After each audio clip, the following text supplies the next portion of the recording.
This is CBC Winnipeg News.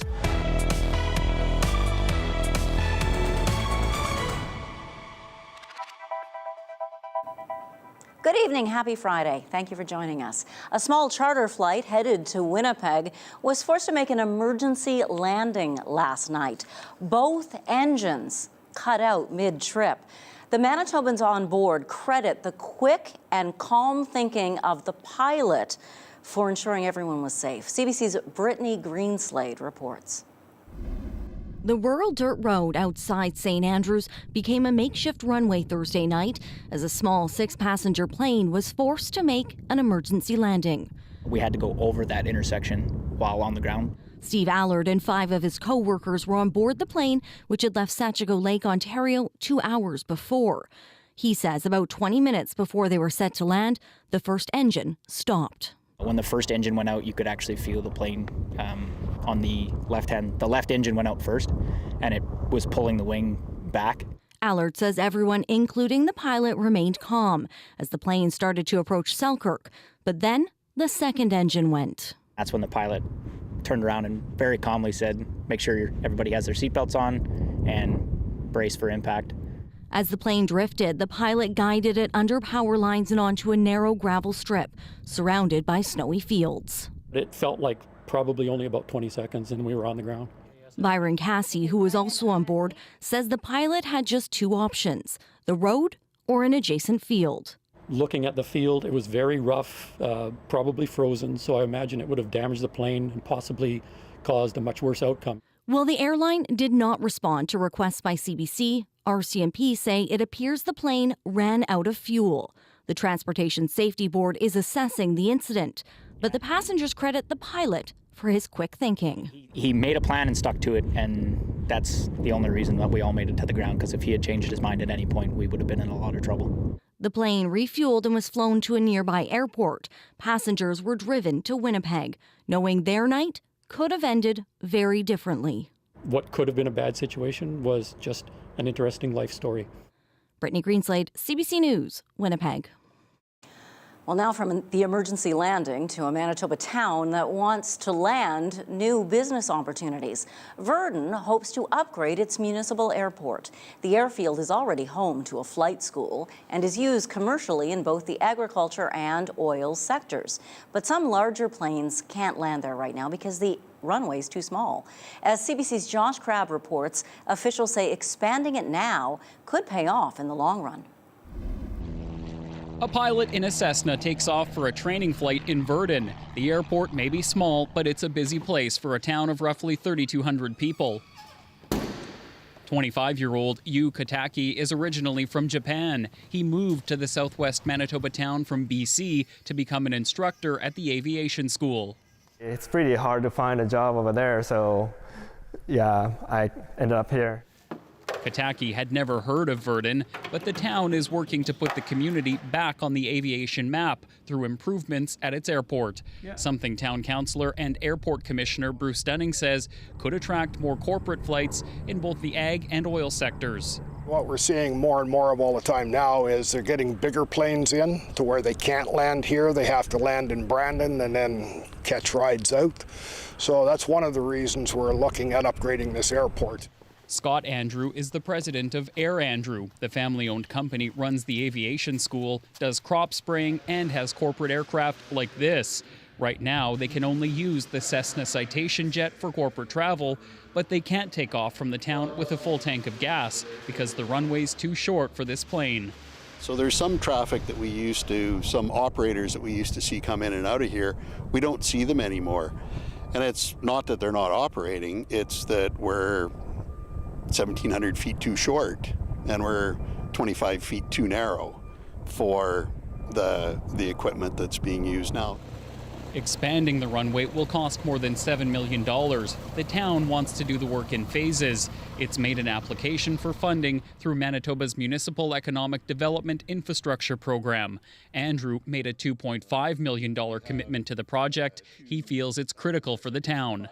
In order to attract people and keep them and provide good community, it's just required infrastructure.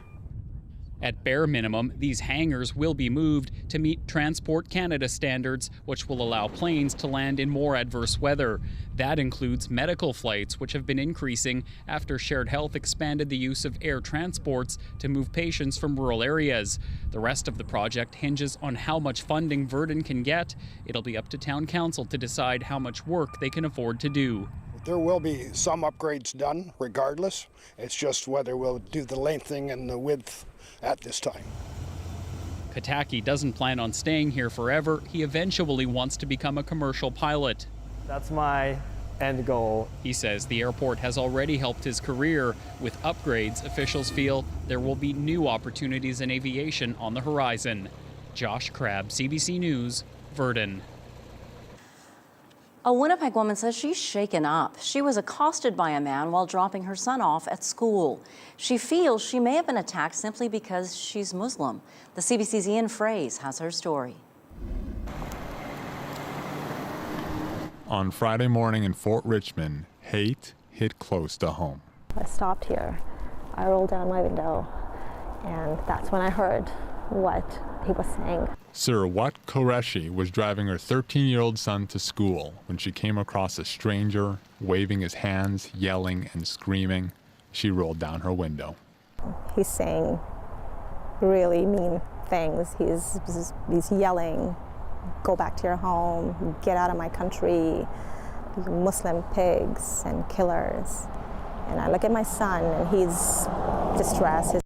Qureshi drove off, rattled. I'd heard about these things, but to experience it firsthand and just hating a stranger just because of the way they are dressed, they choose to dress. After dropping her son off, she drove home down a different street. That's when she saw the same man. She took out her phone to record video. He noticed and he attacked. So first he tried to open the door, but he couldn't. He tried to bang on the window and then hit the car from here. And then he tried to pull this. He's just so angry, wanted to do something. Others in the Muslim community are concerned. I know the family. I know the woman and I know her kids. I know her family. So it's jarring. Since the deadly conflict between Israel and Hamas began a month ago, Yusuf Sufi has been tracking cases of Islamophobia in Winnipeg. He says hate-motivated incidents are on the rise because of what's happening overseas. There's been a systematic dehumanization of Palestinian people, and Islamophobia works off of stereotypes about the Orient, about brown-skinned people. Qureshi doesn't know what motivated the person she saw. What matters to her is what can be done about it. My question as a Canadian to my government is, what is it that they're doing to stop such incidences? This is the same hate that caused the shooting in Quebec, the same hate that killed the family in Ontario.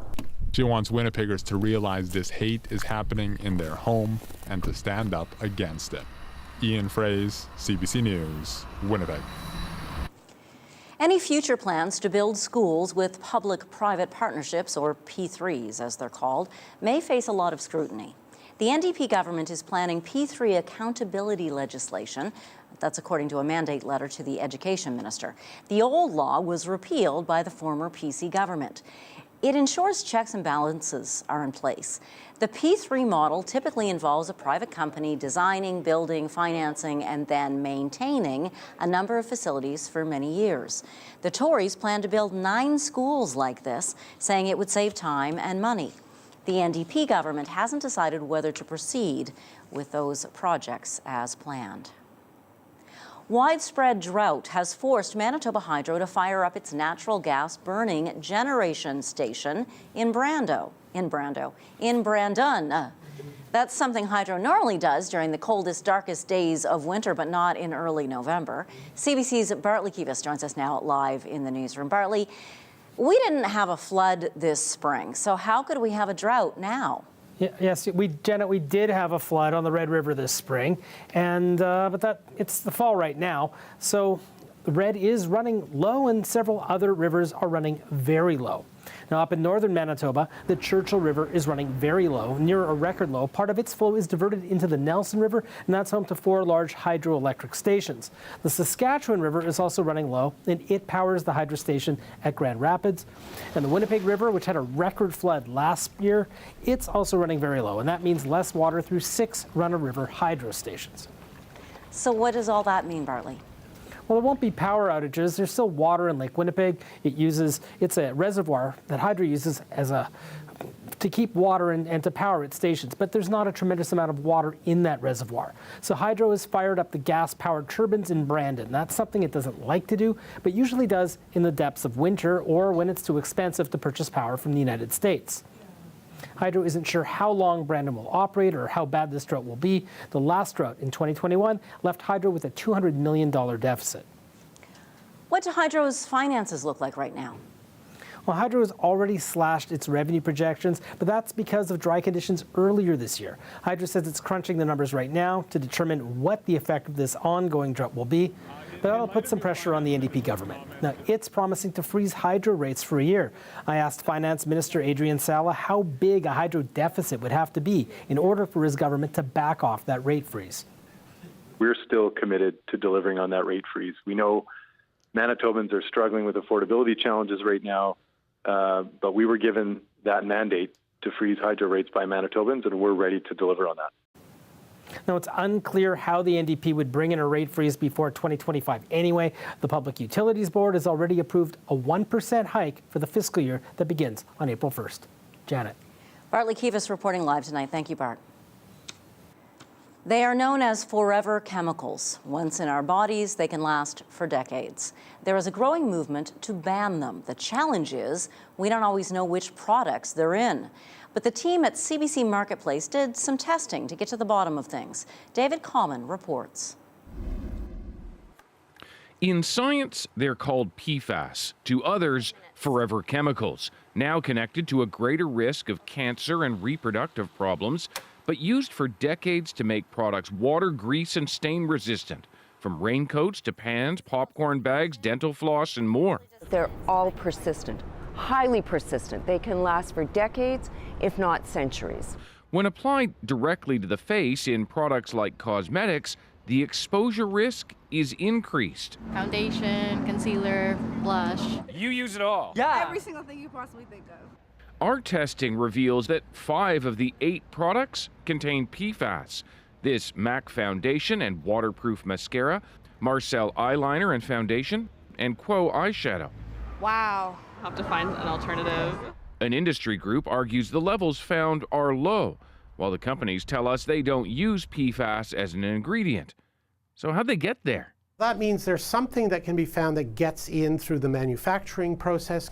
This is not background levels. This is not just something that's found in drinking water, that there has to be something else in the process that's allowing these levels in. Sources of contamination can include all of those things: water, piping, materials that you've used in other ingredients. They could be also in the packaging that you're using.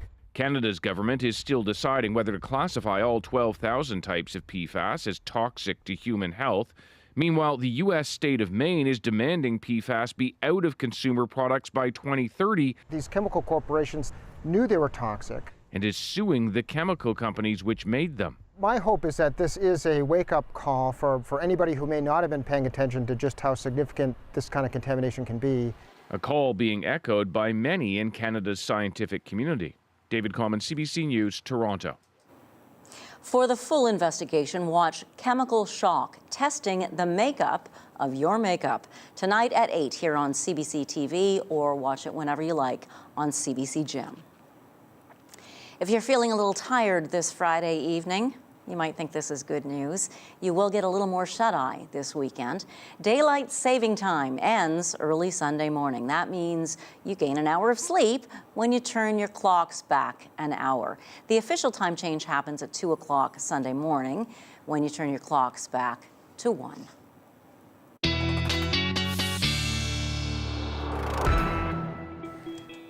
But of course, you should turn them back before you go to bed. Weather specialist Ethan Williams joins us now with a look at your forecast.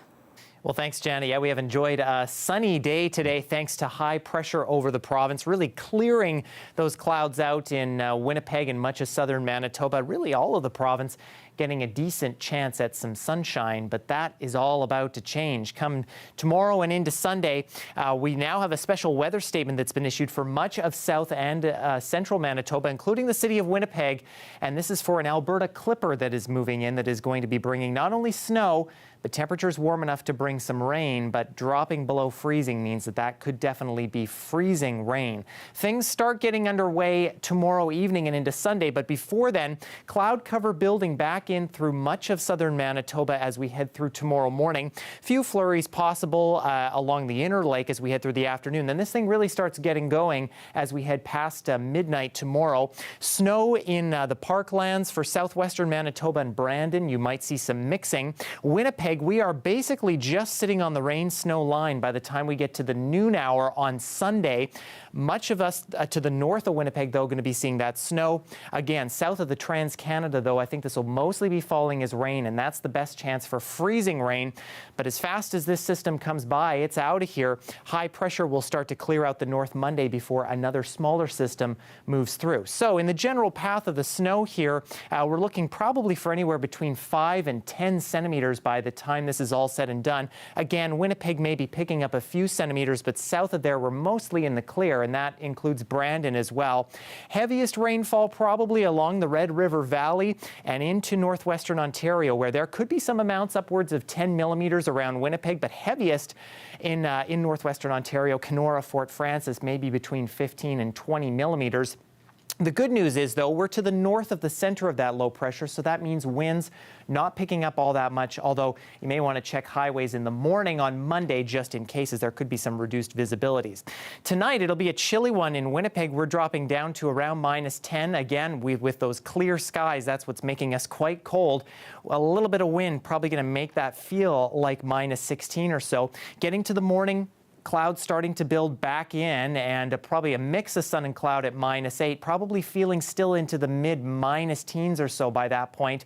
By the afternoon, we see that full cloud cover, and there is a chance that we could see some flurries kind of late morning, early afternoon. We'll be around -3, and then again, that system really starts getting going as we head into early Sunday morning. Your full Winnipeg 7-day forecast, Janet, is coming up. Thank you very much, Ethan. Gail-Ann Brees never thought she'd get into powerlifting in her 60s, but now she's the world champion 2 years running. She just won gold at the World Masters Powerlifting Championship in Mongolia. CBC's Jim Agapito had a chance to speak with her at her gym after she returned to Winnipeg.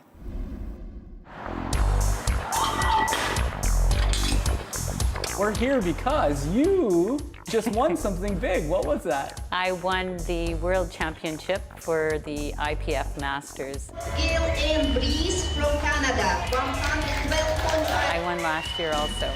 This year it was in Mongolia, and last year it was in Newfoundland. A 63-year-old person doing powerlifting, it's not what I would think sometimes a 63-year-old would be doing as a sport. I know. How did you get into it?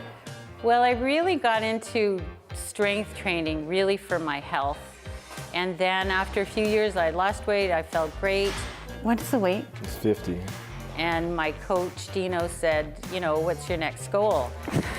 And I said, I don't know. And he said, why don't you try powerlifting me? I said, I'm a 59-year-old grandma. I'm not gonna do that. Okie dokie. But I went and watched him and his wife were competing, and I watched a powerlifting meet. And I really liked the atmosphere, and there was people who were really young and people that were older than me. So I liked that part of it, but I still wasn't convinced. But then I heard a radio interview with a woman, Susan Haywood, on CBC, and she was heading to Newfoundland to compete for Canada at the Commonwealth Games.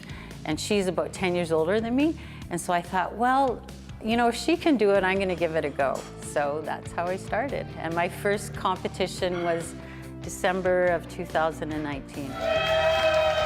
This competition, because I was quite a bit ahead of the other competitors, I pushed myself you know, they allowed me to push myself because I was going to be on the podium in the gold position, so.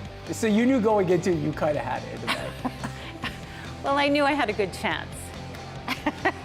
Dad and Breeze from Canada. You have 3 lifts. There's the squat, the bench press, and the deadlift, and you have 3 attempts at each lift. I squatted 112.5 kilos. My bench was 60 kilos. And my deadlift was 147 kilos.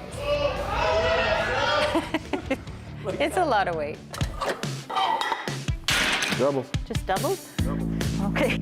I would say try it. I mean, the health benefits, especially for older people, are phenomenal. You know, we start to lose lean body mass after the age of 40.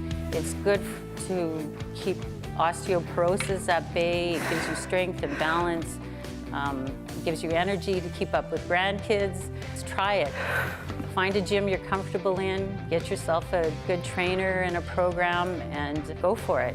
Good. This year, were my medals from the Worlds in Mongolia, and I got a gold in squat, a gold in bench, a gold in deadlift, and then a gold for the overall total. Well, thank you so much again for taking me here to your gym and showing me what you do here with your coach, and I hope more people get into this. Yes, I hope so too. It's very empowering when you realize your body can lift heavy weights.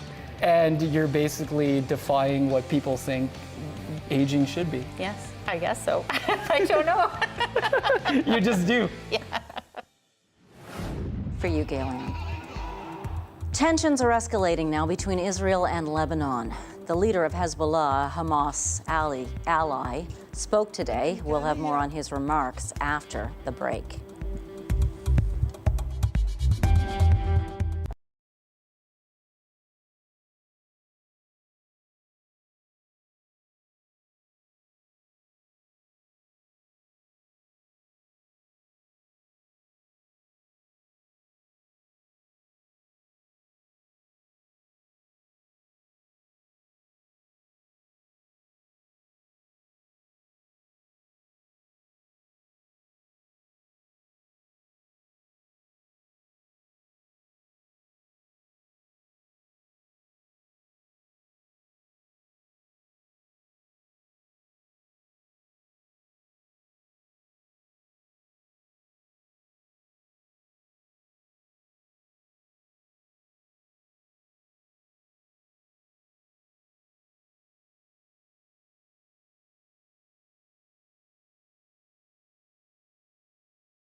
The U.S. Secretary of State was in Israel today, where he called for a brief pause in fighting on both sides of the Israel-Hamas war to allow for humanitarian aid to get into Gaza. But Antony Blinken also warned Israel's enemies not to widen the Gaza conflict. Susan Ormiston reports from northern Israel. As you can see, all over the hill, there's a big wall. This is the border between Israel and Lebanon. In the left of the wall, Israel. In the right of the wall, it's Lebanon. The town of Shlomi in northern Israel is nearly empty. Residents told to leave, with the threat of missiles and rockets from Hezbollah just over the ridge. They are shooting every day on this base, about between 4 to 5 p.m. It's in the schedule. We are tense from the beginning, but everyone looking today for the interview of Nasrallah. Hassan Nasrallah, Hezbollah's powerful leader, spoke for the first time since the war began in Gaza. Warning that a wider war is realistic, he said, but failing to call for one outright. Haya Wiesel doesn't trust words. Forced to leave her kibbutz right on the border 4 weeks ago, allowed in today for just 20 minutes to pick up her passport and winter clothes. Because we don't have a chance to live there. The Hezbollah is sitting in the border and we don't have a place to stay at our home. Do you think that Hezbollah is going to provoke a war with Israel again? I believe yes. Really. No doubt about it. Last night, a rocket got through air defenses in Kiryat Shimona, further north, one of a barrage of attacks. Very dangerous to be here now. Last evening, the rocket just fell here. And now have a lot of panic here. Israel is on the highest alert yet here in the north after Hezbollah conducted multiple attacks along the length of the northern border on Thursday. Israel is calculating that Hezbollah is escalating the tensions and it will be forced to respond. Israeli troops are dug in the hills overlooking southern Lebanon, firing back, targeting Hezbollah positions. If the decision is made by Hezbollah to expand the conflict, then we will be there and we will defend the state of Israel and the Jewish people. But the hope is that Israel doesn't have to. Susan Ormiston, CBC News in northern Israel.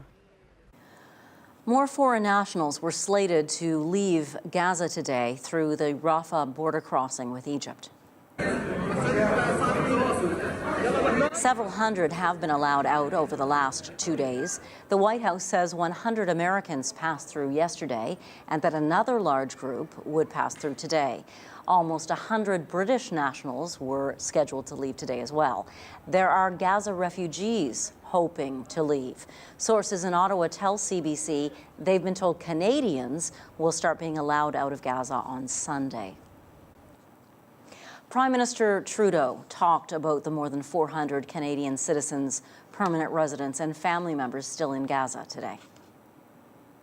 On the issue of Canadians and their families in Gaza, we are encouraged by the assurances that Minister Joly received from Israel and from Egypt that Canadians and their families will be able to leave Gaza in the coming days.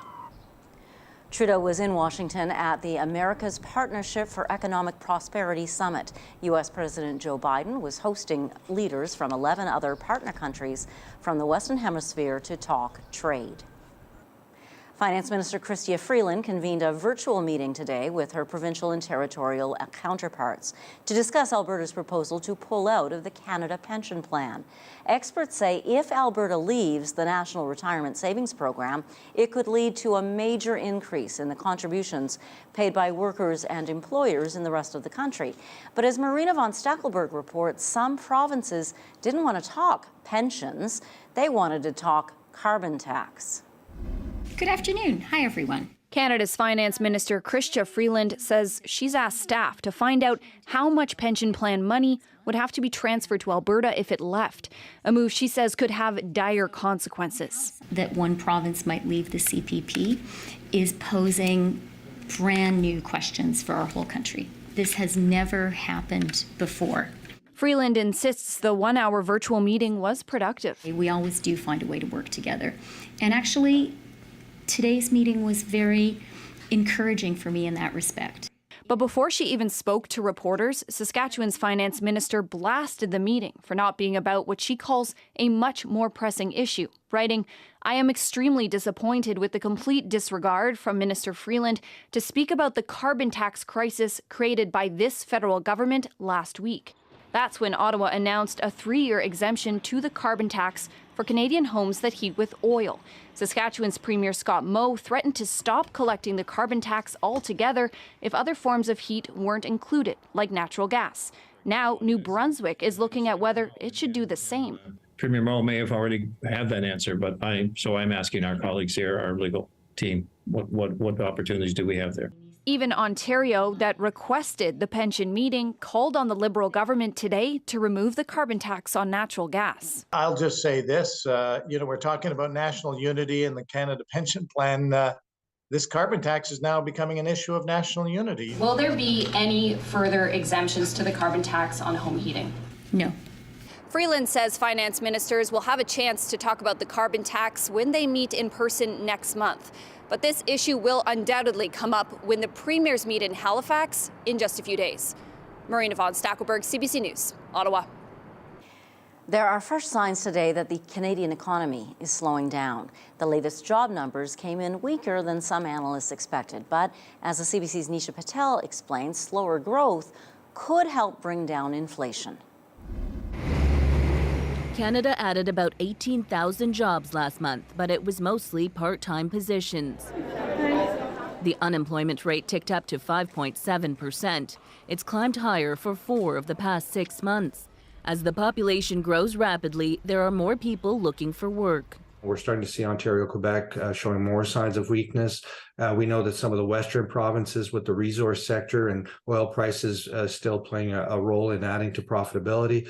So there's that usual typical difference of fortunes that we see across provinces. Overall, there were more jobs in construction and recreation, while the manufacturing, retail, and real estate sectors lost positions. Economists say the Bank of Canada's aggressive interest rate hikes are having an impact.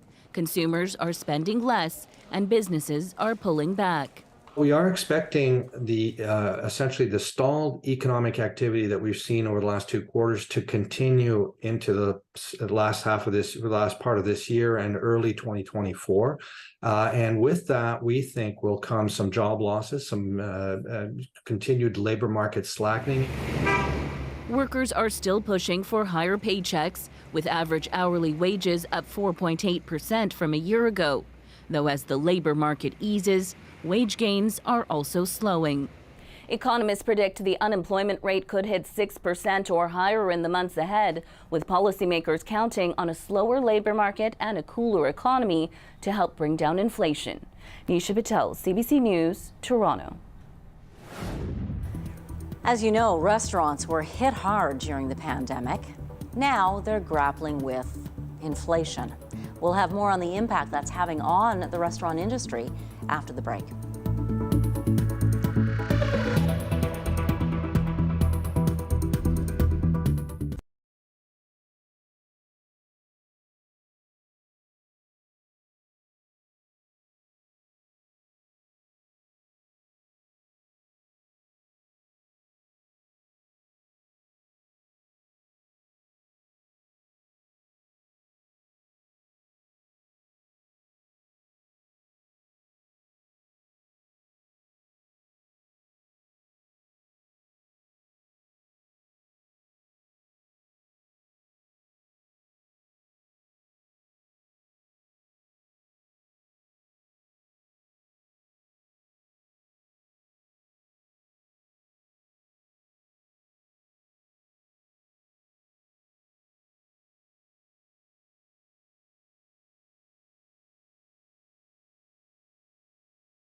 Inflation and the lingering impact of the pandemic have created a perfect storm for Canadian restaurants. An industry association commissioned a report recently to gauge the strain and found more than half its members may be losing money. The CBC's Philippe de Montigny has the story. The lunch rush at Tutti Matti isn't what it used to be. The downtown Toronto restaurant is now only open 3 days a week for lunch instead of 5. We used to have people that would come every single day for lunch. It's going to give you another top up. The owner says many people continue to work from home most of the week, and inflation is squeezing people's budgets. I don't go to restaurants. I haven't been in a restaurant, I think, in about 3 years. Same with takeout. I don't do it as often anymore as I would like to. Open Table noticed a drop in online restaurant reservations last month. October bookings were down 1% year over year in Montreal, 2% in Vancouver, 3% in Toronto, and 6% in Edmonton. This expert says hiring qualified workers comes at a cost. Also, let's not forget that the industry has suffered with the COVID pandemic and resulting from the COVID pandemic with a strong labor gap. It's been difficult to attract chefs and back of the house and front of the house staff. And many restaurants have had to increase wages in order to not only attract people, but also to keep them. Enjoy, guys. With the cost of food, wages, and rent all way up, many restaurants have increased their menu prices. But it's a double-edged sword, turning away customers. Are we profitable? Probably not at the moment. And Tutti Matti is not alone. 51% of restaurants in the country are now just breaking even or losing money. Compare that to just 12% before the pandemic. It's very challenging because everything that goes into operating a restaurant has increased double digits. I'm going to start running this while you finish that porchetta. But for now, Solomon is rolling up her sleeves and doing odd jobs at her restaurant, from serving clients to washing dishes to help her business stay afloat. Philippe de Montigny, CBC News, Toronto. It's an idea we might be able to use in the spring when we've got runoff. Montreal's experimenting with a new approach to extreme rain events. Rather than relying completely on drainage, the strategy is to turn parks, in effect, into sponges. CBC's Ben Shingler has the story. Again and again this year, rainfall has flooded streets and homes in Montreal. Because it can be dangerous and because it's likely to happen more often, there's an urgent search for mitigation strategies. When it rains, part of the water will be canalized here, so it turns into a little river. This new park in Montreal used to be a rail yard that often flooded. Now it's one of 7 newly created sponge parks. Instead of draining all the water into the sewer system, we're keeping a part of the water into parks, and this way we're bringing water to nourish the green infrastructures, the trees, the plants. And Montreal is planning to build 30 more. Instead of seeing the rain as something bad, we are now keeping the rain and turn it into something beautiful. The philosophy is totally different from our traditional business as usual model. The idea was the brainchild of this Chinese architect, inspired by the monsoons of his childhood village. China has embraced the concept on a larger scale. It's totally opposite to conventional gray infrastructure. Now, this kind of change is difficult. It is a fundamental change. It is a revolutionary change about how we deal with a relationship between man and nature. This climate expert says the stormwater and sewer systems in many Canadian cities are sorely out of date. What we're discovering is that a lot of the systems that we built decades ago are no longer sufficient. But can sponge parks be an effective part of the solution? We don't yet have a really large, robust evidence base on what works where, and what the limits of these types of interventions are for dealing with especially larger scale climate risks. As those risks increase, the project will be put to the test. Ben Shingler, CBC News, Montreal. There are so many dogs in Winnipeg in need of adoption right now. Both Winnipeg Animal Services and the Winnipeg Humane Society are offering discounts on adoptions. The Humane Society is also offering free training sessions to experienced dog owners who take on pups who might need a little extra attention. I found out more about that earlier this afternoon. Daphne He is the adoptions manager of the Winnipeg Humane Society. Thank you for joining us. Hi, thanks for having me. Describe for me what it's like at the shelter right now. How many dogs, how full is it? We are very full. We are overflow. And for me specifically in adoption, this is the first time in 4 years that I work in Humane Society to see such an overflow for our adoption.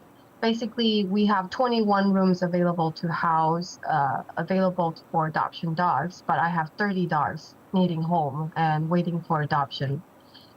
So we really want to take this opportunity to, see if the public can give us a hand and consider adopting.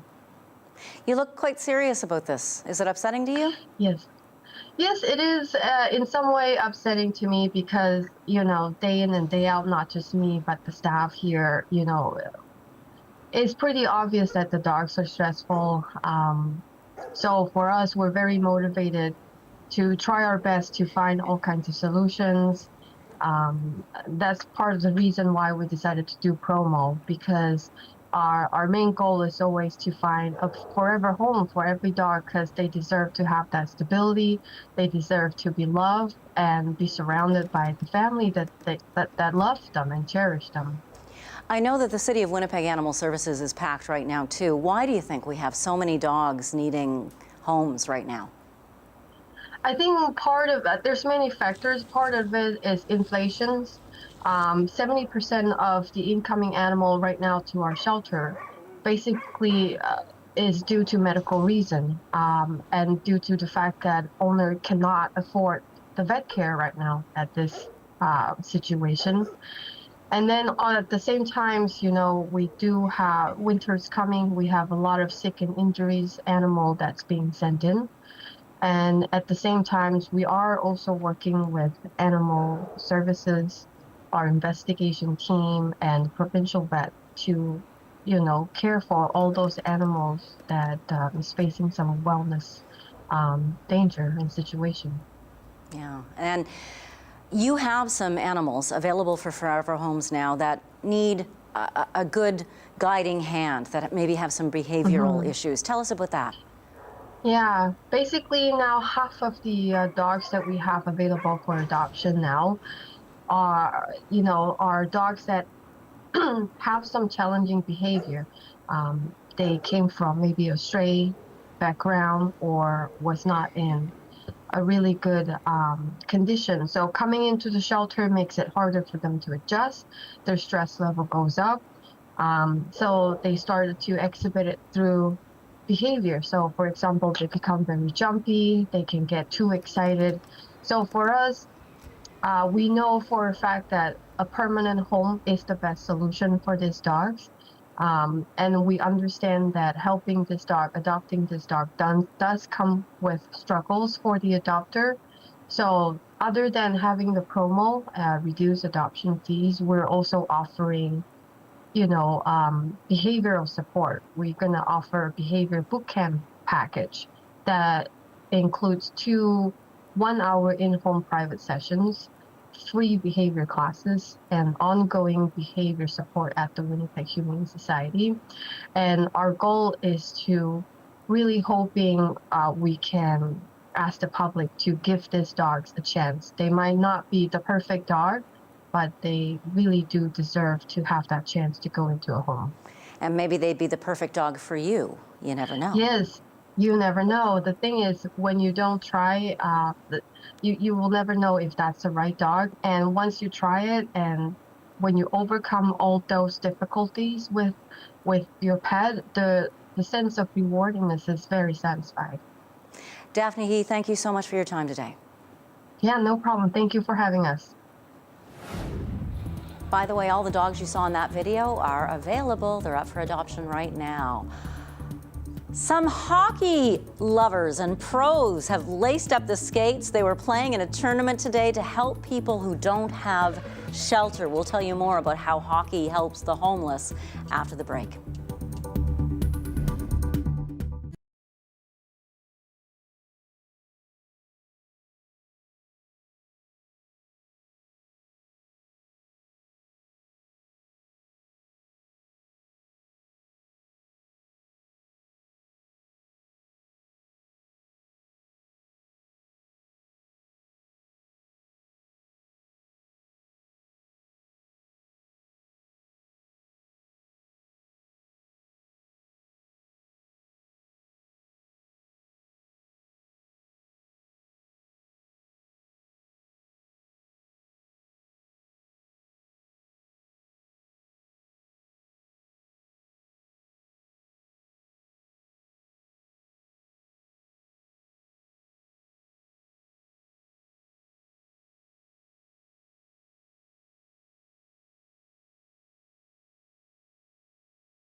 comes to your news, you want up-to-the-minute access. Anytime, anywhere. Get the facts straight from the source. Download the free CBC News app or visit cbcnews.ca for news you can trust.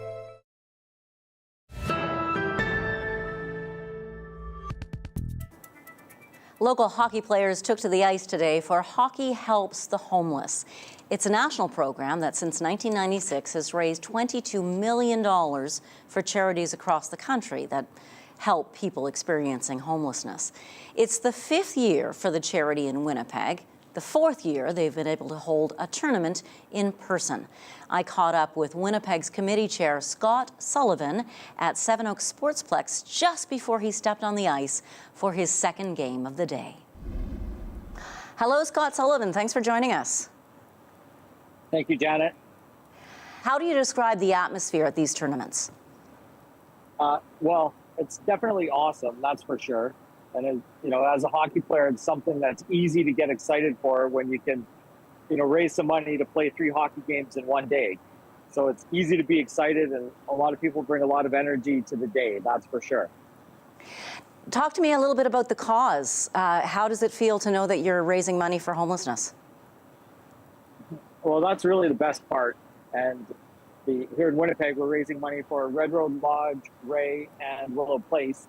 And right at the core of what we're doing, it's just an amazing thing that we can, we have the good fortune of being able to play hockey and, of course, raise, substantial money for people right here in Winnipeg. You're going to be over $500,000 by the end of today. We will be over $500,000, yes. Yes. We're definitely proud of it. So you've been involved for 4 years now. Why did you want to get involved in the first place? Well, it's being a longtime Winnipegger is something that we're all aware of, and as a hockey player, I thought it was a great fit and an easy way and a logical way for me to start making a difference for people right here in our community. How hard is it to get people to donate to the cause? There's a few phone calls here and there, but once people realize what's happening, they come on board, and there's a lot of willing people that want to help out and have a great day and make a difference for, those right here in town. So it's really not all that difficult. And we even have a few people that, just because of capacity that, hopefully we can get them to play next year. How many people do participate in a tournament like today's? We've got 12 hockey teams, right? So we're, around 140, 150 hockey players. Plus we have volunteers and a crew and a committee and then the outreach and the sponsors. So we're, if you look at the collective, we're definitely, it's starting to get pretty large, but, we're around 150 hockey players and another 20 on the committee, for example, and then sponsors on top of that. So the outreach is big. What kind of role do the professionals who take part play? Well, they're a big part of what we do because, we get to spend time with the professionals in the dressing room. We hear stories of what it was like to be an NHL player, some of the traveling stories, maybe a few highlight goals that they scored, maybe other stories. For example, we have Wayne Babbage on our team this year, and he's told some great stories about his 50-goal season in St. Louis and, playing with Mariel Lemieux and, different international tournaments that he's played in. And it's just a lot of fun to hear those little stories, for sure. Yeah, it would be. Well, Scott Sullivan, thank you so much for joining us. I know you've got a hockey game to play. You're just about to step on the ice for game 2. Thanks for taking the time. Yes, thank you. Appreciate it. My pleasure. We'll have your 7-day forecast and your daily lift when we return. You're watching CBC Winnipeg News.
comes to your news, you want up-to-the-minute access. Anytime, anywhere.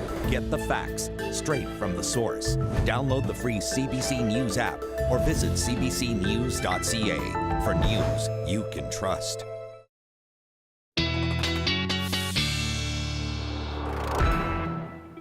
Well, thanks, Janet. And again, cloud cover building back in tomorrow with a chance of flurries. Temperatures will warm Sunday, but that's when that real messy system, that Alberta clipper, moves through. I've put about 10 millimeters for Winnipeg, maybe only a couple of centimeters of snow. Things cleared out by Monday, but we're left with cloudy skies and maybe some breaks of sun on Tuesday. Wednesday, though, back into full cloud cover, but these overnight lows staying out of double-digit territory, Janet, so at least things won't be too cold into next week. Thanks very much, Ethan. New York's Bronx Zoo is showing off 2 snow leopard cubs, so you know they're going to be cute. Here's your Daily Lift.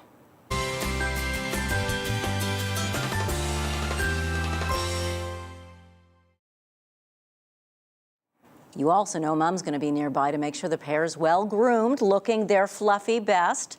Snow leopards live in high altitude regions of Central Asia in the wild. Those spots help make them nearly invisible among the snow and rocks. They are top predators under threat because their habitat is declining and poaching. Have a great night. Don't forget to change your clocks back.